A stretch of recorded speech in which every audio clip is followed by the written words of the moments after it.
Fala meus amigos, estamos começando aqui mais um vídeo do canal. E no vídeo de hoje a gente vai falar sobre a chacina que aconteceu ontem no Mato Grosso.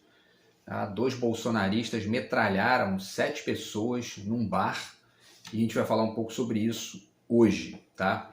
Antes, vale só uma correção, né? No vídeo de ontem eu falei que era dia de finados, mas eu misturei tudo. Né? Na verdade era quarta-feira de cinzas, eu misturei tudo ali porque, enfim... Eu estou sofrendo aqui essa sabotagem asquerosa nas minhas conexões pessoais, então isso às vezes tira a gente da órbita e a gente mistura as coisas aí na cabeça. Então eu acabei fazendo até um vídeo, né, sobre romances e contos falando sobre a morte.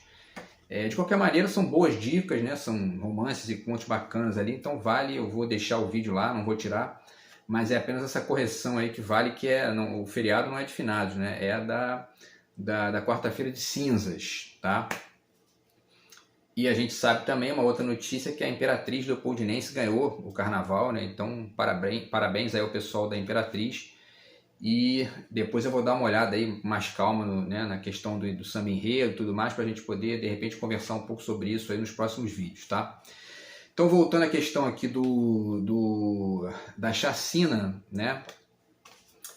Foram 2 caras que estavam disputando ali, né, estavam apostando na sinuca, e aí perderam e começaram a sacanear eles e tal, aquela coisa, né, de aposta, que faz parte, né, você apostou, perdeu, quem ganha dá aquela zoada e quem perde tem que aceitar, porque faz parte da vida, né. Mas parece que eles não gostaram muito lá da pilha, né, e enfim, simplesmente mataram 7 pessoas dentro de um bar no Mato Grosso. Tá? Então, isso aconteceu em Sinop, né, no Mato Grosso, que é um reduto bolsonarista, e todas as notícias, né, destacando essa conexão dos caras que mataram com o Bolsonaro, né, essa conexão ideológica ali, né, porque nas redes sociais dos dois você encontra fotos, né, deles com o boné do Bolsonaro, são bolsonaristas ali ativos. E isso reflete, na verdade, essa política armamentista que o Bolsonaro tem instituído no Brasil, né, nos últimos 4 anos, aí, na campanha de 2018 também, né, tentando trazer para cá esse modelo dos Estados Unidos, enfim, e a gente vai falar também um pouco sobre isso aqui no vídeo de hoje. Tá? Então, os 2 caras, os nomes, eu vou deixar o link para vocês aqui da notícia, tá? E 2 links aqui, uma notícia e um comentário.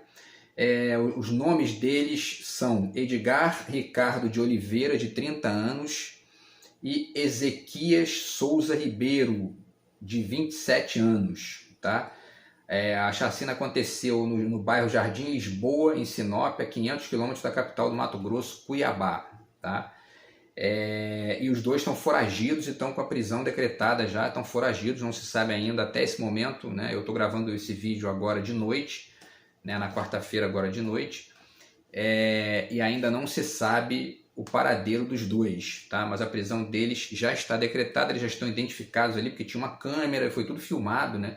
Negócio bizarro, assim, né? Enfim, né? Violência inacreditável. E aí eles contam, né? As notícias contam como aconteceu.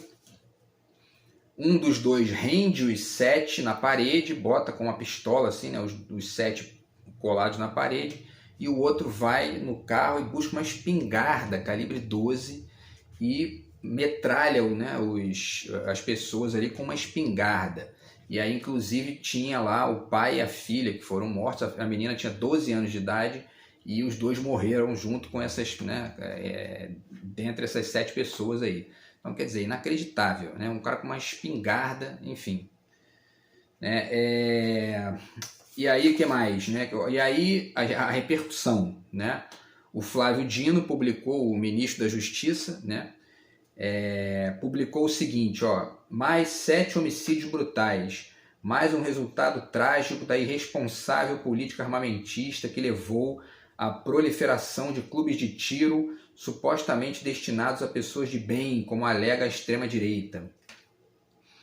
Vale dizer que esses 2 caras, pelo que consta aí, eles estavam inscritos em clubes de tiro e tinham as armas, inclusive, legalizadas ali, né? Então, enfim, quer dizer, o que mostra que esses mecanismos aí de distinção para poder dar arma para alguém não representam, né, nada, né? O sujeito pode ser um retardado a esse nível aí e ter ali né, a sua arma garantida e tudo mais, né? Enfim, e aí continuando, o G1 publicou: autor de chacina em bar de Mato Grosso tem cadastro em clube de tiro e postava vídeos praticando, quer dizer, né? Então, enfim, mais uma prova aí. E a Jandira Fegali publicou o seguinte: é urgente mudar a política armamentista alimentada por Bolsonaro e sua horda e interromper de uma vez esse ciclo insano de ódio e morte, tá? E aí algumas pessoas lembraram aquela frase do Bolsonaro, né? É por isso que eu quero que o povo se arme, né? E tá aí, né? O resultado é esse aí, né?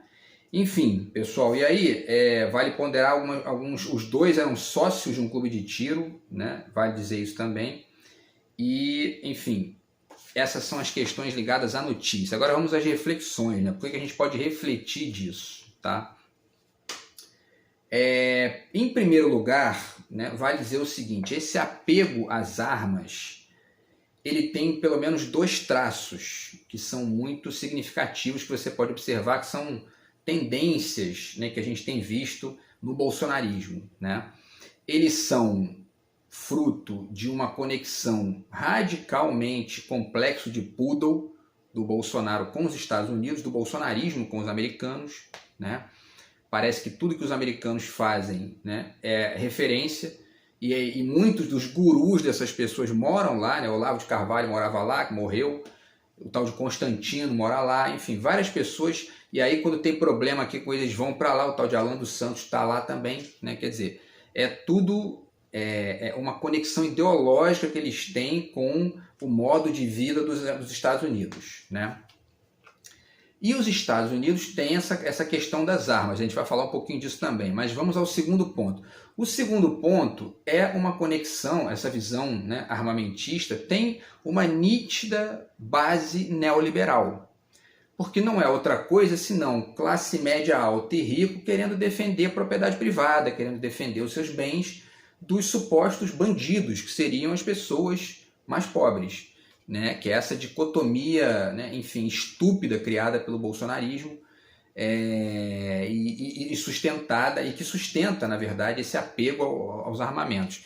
E aí quando acontece esse tipo de coisa, que não é a primeira vez, já aconteceram várias nos últimos anos, né, você percebe que os bandidos não são necessariamente os pobres, né, que tem vários aí que tem, enfim, né, tem uma tendência à violência, né, que não tem classe, que não tem renda, que não segue esse tipo de coisa, né? O sujeito ali, né, tinha um carro, tinha uma espingarda, que é um negócio caro também, participava de clube de tiro, tem que ter uma certa grana para poder participar dessas coisas, porque tem que comprar arma, tem que comprar, né, enfim, munição, e o cara, né, assassinou 7 pessoas a sangue frio, né? Enfim, então, então tem essas duas conexões, né? A conexão com o modelo de vida dos Estados Unidos, que é uma base, uma referência ideológica para essa gente, e ao mesmo tempo com o neoliberalismo, que é também, mais ou menos, que nasce ali nos Estados Unidos também, de certa forma, né? Mas que tem outros tentáculos aí pelo mundo, né? Então essas são as duas bases importantes que a gente pode citar dessa questão. E aí eu já deixo aqui a dica, né, de um filme que eu já falei aqui em outro vídeo do canal, que chama-se O Júri, que é um filme muito interessante do diretor Gary Fleder, do ano de 2003, que ele ataca essa questão dos armamentos nos Estados Unidos, né? O filme conta a história de um júri, o nome do filme é O Júri, né? Ele conta a história de um júri que está sendo preparado, um júri popular, porque o sujeito trabalhava lá numa empresa, né? E aí entra um cara lá, enfim, e sai atirando, sai matando um monte de gente, mata ele, e a mulher dele entra na justiça contra o Estado, né? Contra a empresa de armas, né? E aí a defesa é justamente essa, quer dizer, né? É preciso acabar com o armamento da população, porque é isso que gera esse tipo de coisa. E o filme vai mostrando o quanto que a empresa de armas tem muito poder econômico, né? Para poder comprar, né, uma série de coisas, para poder, enfim, comprar ali pessoas que vão estudar a vida pessoal, né, dos componentes do júri para ficar chantageando, enfim, porque é assim que a a direita mais escrota funciona, né? Eles pegam ali as pessoas, vão na vida privada da pessoa, buscam alguma coisa e ficam fazendo chantagem, né? Eu sei bem o que eu estou falando, né?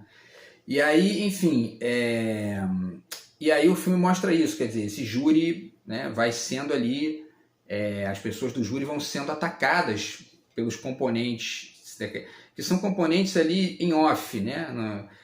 Você tem a empresa de armas, né? Você tem o advogado, né? Mas tem um sujeito que é o Gene Hackman, que faz o cara, o nome do personagem é Hank Fitch, né? E ele é contratado para poder fazer esse serviço sujo de chantagear os componentes do júri e tudo mais. E aí o mais interessante enfim, né? Quer dizer, o filme inteiro é muito bom. Então, o John Cusack também faz parte e o Dustin Hoffman e a Raquel Weisz, né? São 4 nomes aí importantes do filme. E aí, quer dizer, o mais interessante aqui para o que diz respeito ao que a gente está falando hoje tem a ver justamente com a discussão que o filme faz sobre a liberdade de ter armas nos Estados Unidos, o quanto que isso não é justamente a causa de acontecer esses assassinatos brutais, porque é o ser humano, né? O ser humano, num rompante ali de raiva, ele vai e mata alguém.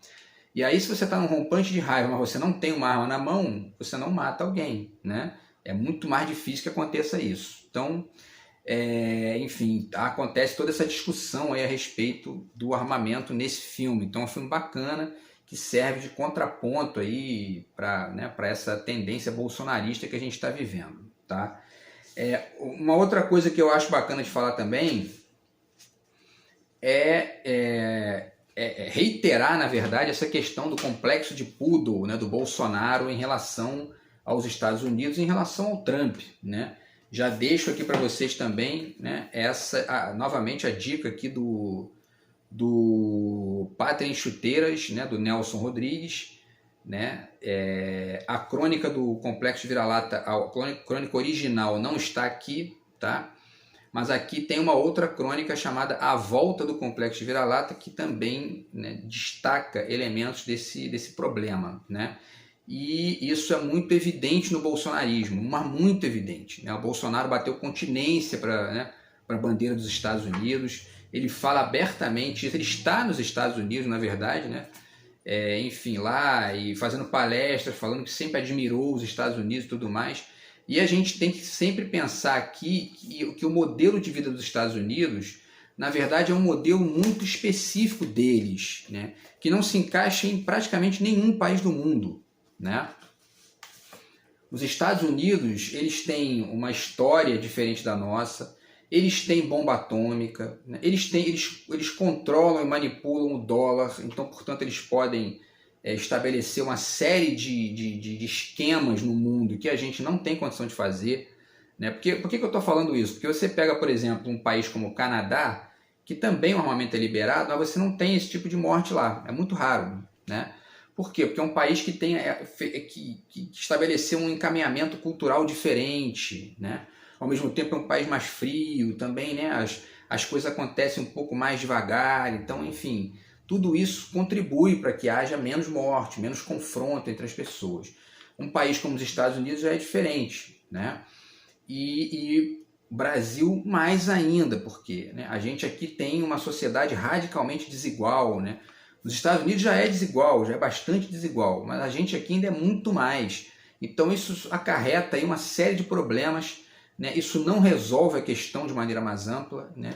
E vai criando esses focos de violência que estão reverberando aí nos últimos anos a partir da ascensão do bolsonarismo, tá?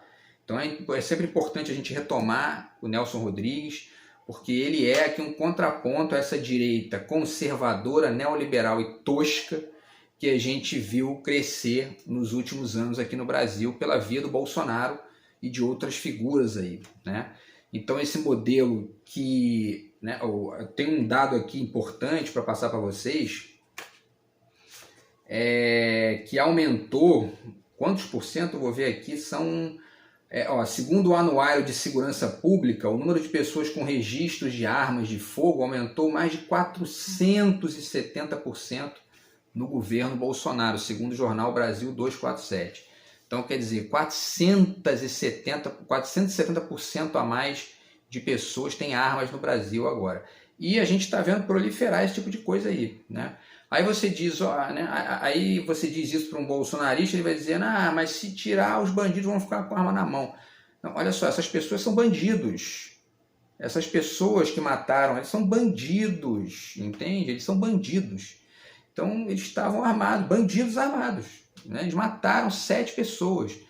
Então, enfim, né, porque a cabeça do bolsonarista é muito esquisita, né? Eles só consideram bandido o pobre, né? O rico eles não consideram bandido, né? O cara das lojas americanas, que deu um rombo nas lojas americanas, que é 3 vezes maior do que o prejuízo que foi dado na Petrobras, né? No escândalo lá do chamado Petrolão, que ficou meses no noticiário, e quase não se fala aí do pessoal das lojas americanas, daqui a pouco esquece, né? Por quê? Porque é o mercado, essa gente paga o salário dos jornalistas, entendeu? Então, quer dizer, né? Enfim, então a gente tem que pensar isso aí, porque né, é um problema sério que a gente está vivendo e é preciso, o Flávio Dino e a Jandira Fegali, que outras figuras também da esquerda que estão no governo, já divulgaram aqui o seu posicionamento a respeito disso e a intenção de ir aos poucos modificando essa política bolsonarista, né? De armamento à população, porque isso gera violência, não tem jeito, né? E aí o que mais, né? Tá aqui, já falei. E existe uma pesquisa importante também, essas questões aqui, porque tem uma pesquisa da Quest Consultoria, em parceria com a Genial Investimentos, vou deixar o link também aqui para vocês, do dia 15 de fevereiro agora, né? Tem uma semana mais ou menos essa pesquisa. E nessa pesquisa ficou registrado que 75% das pessoas no Brasil dizem que a compra e a posse de armas deve ser proibida. 2% disseram que apoiam o armamento. E 23% não quiseram responder ou não sabiam o que responder. Então, quer dizer, provavelmente até mais de 75%, mas 75% né, taxou ali que não quer isso. E isso é uma questão importante, a gente tem que levar em conta isso também. Agora, é curioso, ao mesmo tempo, a gente ter uma proporção de pessoas, né, de 75% dizendo que não quer armamento, e o Bolsonaro teve 48%, 49% de votos na eleição. De qualquer forma, isso pode significar também a mesma coisa que significa em relação ao decréscimo de aprovação do Bolsonaro, porque o Bolsonaro teve aí numa pesquisa no início do ano agora, no final de janeiro, uma pesquisa dizendo que ele tinha 29% de aprovação do governo dele, e, né, contra 49% de votos que ele teve em outubro. Então, isso já significa, né, uma redefinição da perspectiva das pessoas depois de um mês e pouco de governo Lula, que as pessoas já estão começando a poder fazer comparações, né? Isso é muito importante porque as pessoas vão começando a ver que realmente o governo Bolsonaro foi uma tragédia, né? Foi o caos, foi, né, o fim da picada, foi terrível, né? Aturar 4 anos essa gente asquerosa no poder é terrível, né? E, enfim, foi terrível. E agora as pessoas estão podendo começar a comparar, né? Então, enfim, essa pesquisa é muito importante, né? Eu deixo para vocês aqui também o link dessa pesquisa.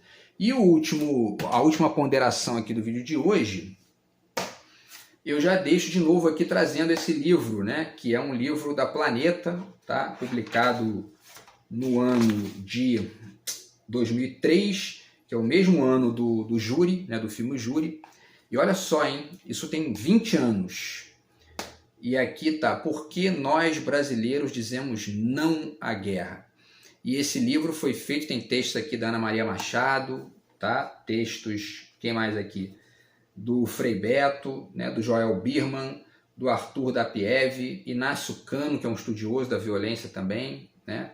Enfim, várias pessoas bacanas aqui. E qual é a reflexão que eu deixo aqui com esse livro, né? Olha só, por que nós brasileiros dizemos não à guerra? Esse livro estava sendo feito para fazer um comentário sobre a guerra do Iraque e do Afeganistão, que estava começando como desdobramento do 11 de setembro de 2001. Né? Os americanos foram atacados lá no 11 de setembro e estavam respondendo com guerra, mas sem o aval da ONU, com uma série de problemas ali. E a gente pensando aqui, alguns pensadores brasileiros refletindo esse não que o Brasil dizia à guerra naquele momento. E vale lembrar também que 2003 foi o primeiro ano do primeiro governo Lula, né? Então a gente estava vivendo ali toda uma euforia com a ascensão do Lula ao poder, né? A perspectiva de mudar aquela lógica problemática do FHC e tudo mais. E tudo isso estava se refletindo no imaginário do brasileiro. E aí, né, provavelmente a gente tem que reescrever isso aqui de uma outra forma hoje, 20 anos depois, né? Porque se naquela época a gente dizia não à guerra, hoje já a coisa está ficando diferente, né? A direita no Brasil conseguiu transformar, né, aos poucos aí a cabeça de uma parcela da população a partir de uma retórica violenta, né? Bolsonaro especialmente de frente, né? Mas no fundo toda a direita é responsável por isso em maior ou menor medida, né? Desde o Romero Jucá, né, com aquele áudiozinho para o Sérgio Machado dizendo, ó, tem que fazer um acordinho com todo mundo para tirar a Dilma e tal, que aquilo ali foi uma violência também, né? Foi uma violência retirar a Dilma daquele jeito, um golpe, né? Eduardo Cunha, enfim, né? Então existe essa violência, existe um tipo de neoliberal que é aquele que é uma violência velada, né? A violência é muito sutil, né? Feita sempre à distância, entendeu? E essa gente geralmente são aqueles que lucram mais com os Bolsonaros da vida, né? Mas o Bolsonaro, como ele é um estúpido completo, ele não é um estúpido parcial como essa gente, ele é um estúpido completo, ele começa, né, a vomitar essa violência e dizer, né, vamos fuzilar a petralhada, né, fazendo, né, o sinal de arminha virou uma marca dele também, né? Então, quer dizer, hoje parte dos brasileiros dizem sim à guerra e o que é pior, né? A guerra como uma espécie de guerra civil, né? Uma espécie de guerra interna, né? Que é justamente essa polarização violenta que a gente passou a ter no Brasil, né, nos últimos anos. Agora, vale também ponderar algo que eu já vi aqui algumas pessoas falarem também, que eu concordo, né? Não se trata exatamente de uma polarização violenta, né? Porque, de fato, não existe violência no lado do PT. O discurso do PT contra o Bolsonaro não é um discurso violento, é um discurso programático. É um discurso de dizer, olha, isso aí é ruim para o Brasil, né? Isso não faz bem para a economia brasileira, não faz bem para, enfim, né, o temperamento do brasileiro, para a nossa atmosfera cultural aqui. E a gente tem isso aqui como alternativa. Você, né, você pode discordar disso, pode dizer que está ruim, que é errado, que o projeto, né, que tem outros projetos melhores, mas o fato é que não existe polarização violenta, existe uma polarização marcada por um lado muito violento, que é o bolsonarismo, e um outro lado, que é o PT, que tem as suas ideias, né, e que vende as suas ideias de maneira civilizada, de maneira ponderada, ali no debate, enfim, sempre articulando, sempre ponderando, sem violência. Então, essa ideia de polarização violenta, eu estou abandonando essa expressão porque não faz o menor sentido, né? Então é isso, pessoal. Então a reflexão é essa, né? A gente teve mais essa chacina aí, né, causada por um bolsonarista, e tudo isso é consequência, de fato, de toda uma lógica que a gente está vivendo nos últimos 4 anos aí no Brasil, que piorou a vida no Brasil, né? O Brasil está mais violento hoje em dia, o Brasil está mais, está mais, inclusive, desigual, né, do ponto de vista econômico, porque trouxe a fome de volta, trouxe, né, o poder de compra da moeda caiu, e tudo isso se reflete, né, porque esses retardados, tipo esses 2 caras aí, né, são pessoas que, de fato, assimilam de maneira religiosa esse discurso do Bolsonaro, né? Então é interessante a gente pensar na culpa do Bolsonaro, porque quando você tem a voz pública ali, quando você vai usar, né, um microfone num ambiente público, você tem que... né, você quer falar merda? Fala merda dentro de casa, fala besteira dentro de casa, né? E tá tudo certo. Agora, né, você vai para a rua, ou vai para né, pega um microfone, vira presidente, né, enfim. Aí você tem que ter um cuidado muito maior e tem muito retardado que não sabe fazer essa distinção, né? E o Bolsonaro é um deles. E aí tem uma série de pessoas aí que vão sendo influenciadas por isso. Teve gente aí comemorando o estado de sítio, né? É um negócio inacreditável, assim, né? É um nível de estupidez, né, surpreendente, né? E esses dois bolsonaristas são apenas mais dois retardados, né, e que se transformaram em criminosos e acabaram com a vida de 7 pessoas por culpa, né, por conta aí dessa atmosfera, né, absurda que a gente está vivendo. Beleza, pessoal? Então é isso, a gente se vê no vídeo de amanhã. Grande abraço e fui.